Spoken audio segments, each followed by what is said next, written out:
और अब खबर विस्तार से।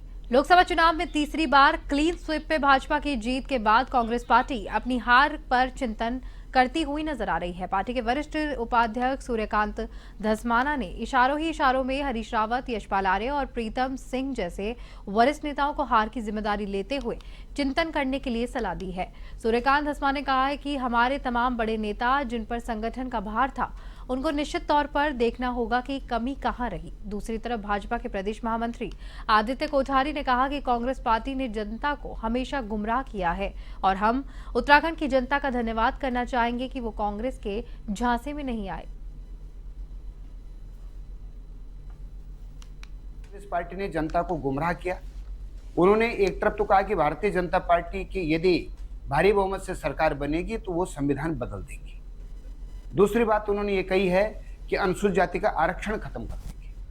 तीसरी बात उन्होंने जनता को गुमराह करने का काम ये किया, फर्जी गारंटी कार्ड उन्होंने भर के दिए कि राहुल गांधी चुनाव के बाद 1 जुलाई से प्रत्येक परिवार की महिला को 8,500 रुपये प्रत्येक महीने उनके खाते में ट्रांसफर करेंगे। प्रत्येक परिवार में से एक व्यक्ति को सरकारी नौकरी पर लगाएंगे। हम पूछना चाहते हैं उनसे कि जिन प्रदेशों में कांग्रेस की सरकार है, उन प्रदेशों में कितने परिवारों की महिलाओं को जो है 8,500 रुपये प्रतिमाह ट्रांसफर कर।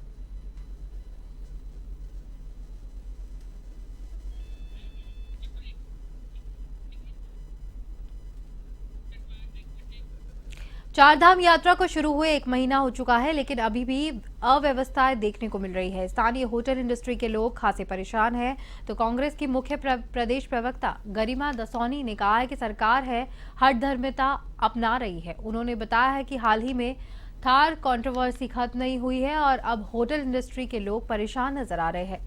सरकार के पास फुर्सत कहाँ है। मुख्यमंत्री प्रदेश में टिकते नहीं हैं और अधिकतर दिल्ली दौरे पर ही रहते हैं।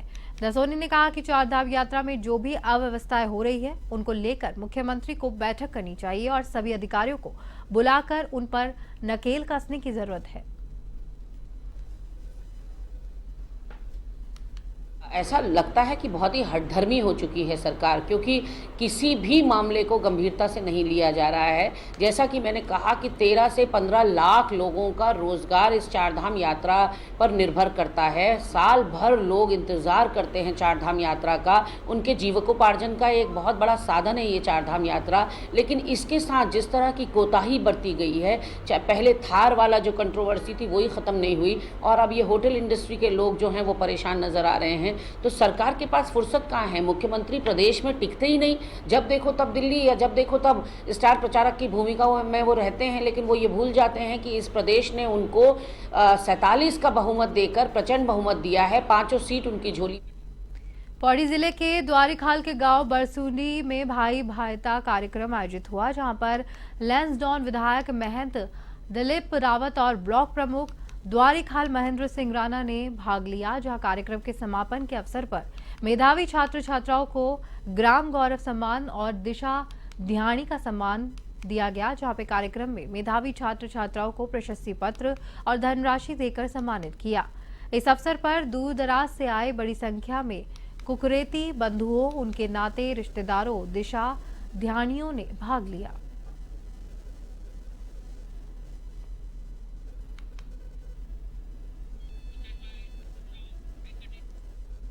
लोकसभा चुनाव में भाजपा ने राज्य में 5 सीटें जीतकर हैट्रिक लगाई है। मोदी कैबिनेट में अल्मोड़ा सांसद अजय टामटा को सड़क एवं परिवहन राज्य मंत्री बनने पर भाजपा में खुशी का माहौल है।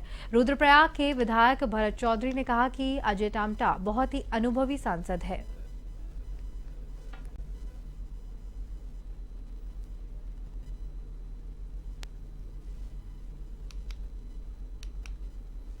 देखिए, अजय टमटा एक अनुभवी सांसद हैं। तीसरी बार वो भारत की संसद में पहुंचे हैं। उससे पहले भी वो विधायक रह चुके हैं, जिला पंचायत अध्यक्ष रह चुके हैं। बहुत बड़ा अनुभव उनके पास है और सड़कों की जो कनेक्टिविटी की जो समस्या है, वो सबसे बड़ी समस्या हिल स्टेट होने के नाते उत्तराखंड की रही है। तो उनको सड़क परिवहन मंत्रालय मिलना शुभ संकेत है। हम बहुत ही आशावान हैं कि सड़कों की जो परियोजनाएं हमारी अभी बननी शेष रह गई हैं, उन पे तेजी से काम बढ़े। उत्तरकाशी के सहस्त्रताल में 9 पर्वतारोहियों के बर्फ में दबने से मौत हो गई है, जिस पर मुख्यमंत्री पुष्कर सिंह धामी द्वारा मजिस्ट्रेट जांच के आदेश जारी किए हैं। अब सभी ट्रैकर्स की सुरक्षा की नजर से एक SOPR जारी कर दी गई है। SOP और उत्तरकाशी के प्रभारी मंत्री डॉक्टर प्रेमचंद अग्रवाल ने इस हादसे पर अपनी सांत्वना व्यक्त की है।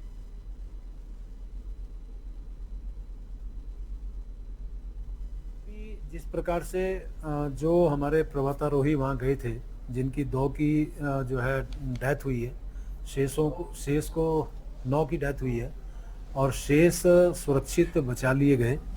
और ये घटना ये पहले भी हुई थी, जब नीम के हमारे कुछ साथी उसमें गए थे, वो भी काल कल्पित हुए थे। तो पहले तो मैं बड़ा मुझे दुख है इस बात का कि जो 9 लोग हैं वो बर्फ़ के उसके अंदर दब गए, यानी कि वो उनकी मृत्यु हुई। मैं उनके प्रति अपनी सहानुभूति व्यक्त कर रहा हूँ, सांत्वना व्यक्त कर रहा हूँ। और वैसे भी एक SOP हमने जारी की है, क्योंकि आप जानते हैं कि बहुत से लोग इस समय जब आते हैं और इस प्रकार की परिस्थिति, मौसम के प्रतिकूल जब वातावरण होता है तो दिक्कत आती है। और इस पर्टिकुलर केस के लिए माननीय मुख्यमंत्री जी ने मजिस्ट्रेट आदेश जांच के आदेश दिए हैं। हरिद्वार में SDM ने कचरे वाला सोडा बनाने वाले एक सोडा प्लांट पर कार्रवाई करते हुए 768 सोडा बोतलों को सीज कर दिया है। वहीं खाद्य सुरक्षा विभाग ने भी सोडा बोतलों के सैंपल लिए। खाद्य सुरक्षा विभाग को रोड़ी बेलवाला क्षेत्र में एक दुकान पर सोडे की सील बंद बोतल कचरा होने की शिकायत मिली थी, जिस पर जांच कर टीम को हरिद्वार इंडस्ट्रियल एरिया स्थित एक सोडा प्लांट का पता चला और वहां पर सोडा तैयार कर बोतलों पर भरा जाता था। इसके बाद SDM के नेतृत्व में टीम बनाकर छापेमारी की कार्रवाई की गई और कई सोडा बोतलों को सीज कर दिया गया। 3 सोडा बोतलों को सैंपल लेकर जांच के लिए लैब भेजा गया है। थी कि रोडी बेल वाला में जिसको सोडे की बोतल या बंटे की बोतल के तौर पे जाना जाता है, वो साफ़ नहीं है। उसमें फूड सेफ्टी डिपार्टमेंट की तरफ से जोशी जी और उनकी टीम ने जाके चेकिंग करी। 4 बोतल का सैंपल लिया, जिसमें उनको विजिबली दिखाई दे रहा था कि कुछ कचरे जैसा है। उनका सैंपल लेने के बाद जब पूछताछ करी तो इस लोकेशन का इंडस्ट्रियल एरिया का पता चला। यहाँ पर एक दुकान में 768 बॉटल्स को सीज करा गया, जिसमें से सैम्पलिंग करके उनको चेक करने के लिए भेजा जाएगा। सैंपल की चेक करने पर जो भी रिपोर्ट आती है उसके भाजपुर की सरकारी चीनी मिल कर्मियों ने काफी लंबे समय से लंबित एरिया की धनराशि का भुगतान न होने आक्रोशित कर्मचारी प्रशासनिक भवन पहुंचे। उन्होंने प्रथम प्रबंधक की अनुपस्थिति में प्रभारी लेखाकार का घेराव कर भुगतान कराने की मांग की। इस दौरान कर्मचारियों ने जोरदार नारेबाजी की और मुख्य लेखाकार पर वादा खिलाफी का आरोप भी लगाया।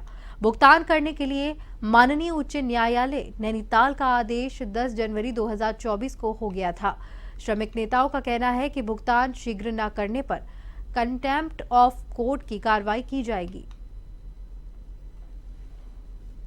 अक्टूबर 2015 से दिसंबर 2016 तक का ये एरियर का पैसा है जो बढ़ोतरी हुई थी, और आज तक अभी तक नहीं मिला है और ना ही अभी कोई आश्वासन मिल रहा है। तो हमारा कहना है कि जब अधिकारियों का भुगतान हो चुका है तो कर्मचारियों का भी कर दो जल्दी से। तो ये आश्वासन दिए जा रहे हैं, लेकिन अभी ये कोई पता नहीं कि कब तक होगा। इसलिए हमने आज बुलाए और यहाँ CA साहब से भी वार्ता हुई। उधम सिंह नगर के जसपुर कोतवाली क्षेत्र के गांव धर्मपुर में ग्रामीणों ने सरकारी देशी शराब की दुकान के खुलने को लेकर विरोध किया है। जसपुर के गांव धर्मपुर में गुल्लर गोजी मार्ग पर सरकारी देसी शराब की दुकान खुली हुई है। महिलाओं का कहना है कि क्षेत्र में शराब की दुकान खुलने से यहां का माहौल खराब हो रहा है। महिलाओं ने यह भी कहा है कि शहर में शराब की दुकानों को हटाने की मांग की जा रही है। लेके जाते हैं आदमी, घरों में औरतों को तंग करते हैं। घर से निकलेंगे का भी आ रहे हैं और यहाँ पी कर पिला देंगे, यहाँ से घर में पहुंच जाएंगे। कई करते हैं, बच्चों को तंग करते हैं, कहीं खाट बेचे हैं, कहीं बर्तन बेचे हैं, कहीं कुछ बेचे हैं, यहाँ पे आ जहाँ पीने। मांग ये है कि यहाँ से हट्टी हटा दे। मैं गऊ भी आवेंगी, घास मुट्ठी को भी आवेंगी, फिर कई खो में लोग पड़े रहेंगे तो हमारे ढीबो कैसे करेंगी? ये बताओ पहले। हैं? छेड़छाड़ नहीं करेंगे तो कौन जिम्मेदार होगा? ये बताओ पहले। हट्टी वाले होंगे, हैं? जिम्मेदारी ले लेंगे हट्टी वाले। हट्टी है, भोजन चाहिए। हैं? क्या मांगे? इससे हट्टी उठनी चाहिए। जहाँ रायवाला थाना पुलिस ने दुकान में मोबाइल चोरी का खुलासा कर दिया है, जहां पुलिस ने मोबाइल चोरी करने के आरोप में एक युवक को गिरफ्तार कर लिया, जिसके कब्जे से चोरी किया मोबाइल भी बरामद हुआ। रायवाला थाना प्रभारी निरीक्षक देवेंद्र सिंह चौहान ने बताया कि बीते रोज वैदिक नगर निवासी शुभम का मोबाइल दुकान से चोरी हो गया था। शिकायत मिलने पर पुलिस ने मामले दर्ज करके मुकदमा चोर को पकड़ने के लिए प्रयास किए। पुलिस ने मुखबिर की सूचना पर चोरी के आरोपी को गिरफ्तार किया।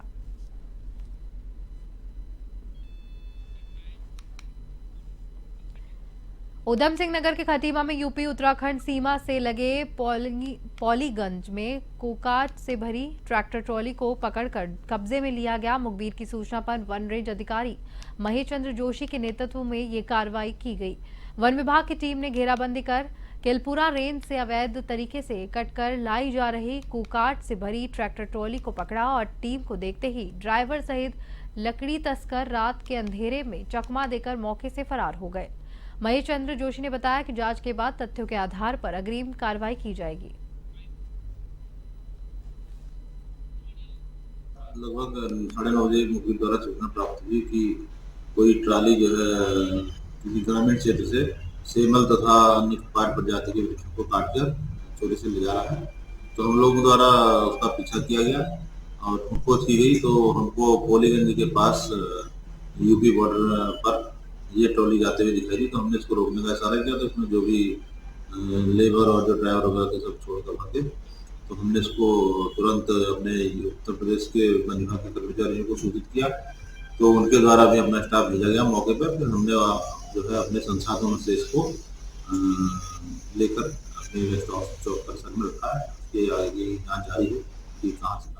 गदरपुर के नेशनल हाईवे 74 मार्ग पर आए दिन दुर्घटना थमने का नाम नहीं ले रही है। नेशनल हाईवे 74 मुख्य मार्ग पर हुई सड़क दुर्घटना से 4 लोग घायल हो गए।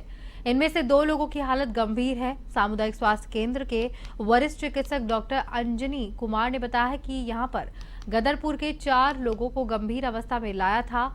एक व्यक्ति की ज्यादा चोट लगने के कारण तुरंत रेफर कर दिया गया और बाकी 3 को प्राथमिक चिकित्सालय में मरहम पट्टी के बाद जिला अस्पताल रेफर किया गया।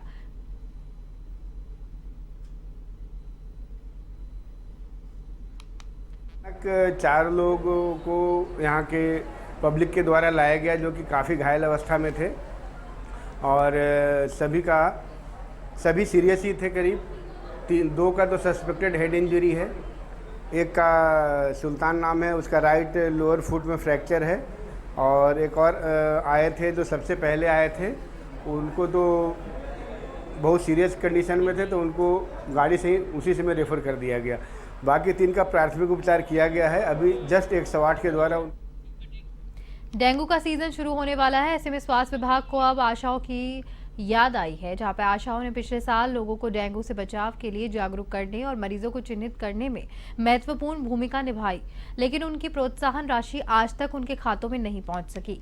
1 साल तक आशाओं की सुध नहीं लेने वाले नगर निगम ने अब जाकर प्रोत्साहन राशि स्वास्थ्य विभाग को हस्तांतरित की है, ताकि इस बार फिर से आशाओं की ड्यूटी लगाई जा सके। स्वास्थ्य विभाग की ओर से जल्द प्रोत्साहन राशि को आशाओं के खातों में भेज दिया जाएगा।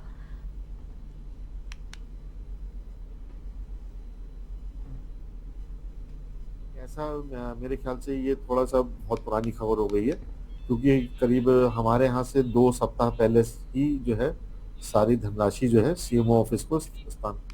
प्रदेश इन दिनों बढ़ती गर्मी की मार झेल रहा है। अधिकांश जनपदों में 5 से 7 डिग्री सामान्य से अधिक तापमान बना हुआ है। देहरादून मौसम केंद्र के वैज्ञानिक रोहित थपलिया ने बताया है कि 13 जून तक मौसम में इसी तरह से तापमान बढ़ा हुआ मिलेगा। उन्होंने कहा कि हालांकि कुछ अधिक ऊंचाई वाले रुद्रप्रयाग, उत्तरकाशी, चमोली, पिथौरागढ़, बागेश्वर में हल्की वर्षा देखी जा सकती है, लेकिन 14 और 15 जून को प्रदेश के मैदानी जिले जैसे कि हरिद्वार, देहरादून, उधम सिंह नगर में हीट वेव जारी रहने की संभावना है।